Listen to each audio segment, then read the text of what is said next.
बिस्मिल्लाहिर्रहमानिर्रहीम। अस्सलाम वालेकुम। ताज़ा तरीन वेदर अपडेट के साथ आपकी खिदमत में हाजिर हूँ। मौजूदा मौसमी सूरत हाल के मुताबिक मुल्क के अक्सर इलाकों में अगले 24 घंटों के तक मौसम खुश्क और गर्म रहने का इम्कान है। ताहम बालाई इलाकों में मानसून बारिशों के नए सिलसिले का इंशाअल्लाह आज रात से बाकायदा तौर पर आगाज़ हो जाएगा। आज शाम से या रात देर को शुमाल और शुमाल मशरक़ी पंजाब, रावलपिंडी, इस्लामाबाद, सियालकोट, चकवाल, जेहलम, बालाई खैबर पख्तूनख्वा में हज़ारा, मर्दान, बटग्राम, दीर, मालाकंड, कोहिस्तान समेत दीगर इलाकों में गरज चमक के साथ बारिशों का इम्कान है। कश्मीर में भी मुख्तलिफ़ इलाकों में गरज चमक के साथ इंशाअल्लाह बारिश का इम्कान मौजूद है।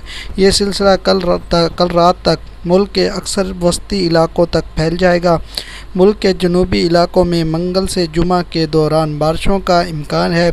बालाई और वस्ती इलाकों में मंगल से जुमा के दरमियान मूसलाधार बारिश की तवक्को है, जिसके बाइस नशेबी इलाके ज़ेर आब आने जबकि मुकामी नदी नालों में तुग़यानी का ख़दशा रहेगा। दूसरी जानिब इस साल मानसून सीज़न गैर मामूली तौर पर अक्टूबर की 10 तारीख़ तक रहेगा।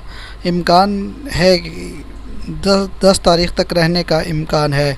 इसलिए मुल्क में मानसून की नम आलूद हवाओं की मौजूदगी के बाइस गर्मी और हब्स की कैफियत बरकरार रहेगी, जबकि मुतवक्का सिलसिले के बाद बालाई इलाकों में दर्जा हरारत में कुछ कमी मुतवक्के है। मानसून बारिशों का मज़ीद एक सिलसिला इस महीने के आखिरी हफ्ते और अक्टूबर के पहले 10 दिनों के दौरान मुल्क को मुतासर कर सकता है। यह थी अब तक की अपडेट। इजाज़त दीजिए। अल्लाह हाफ़िज़।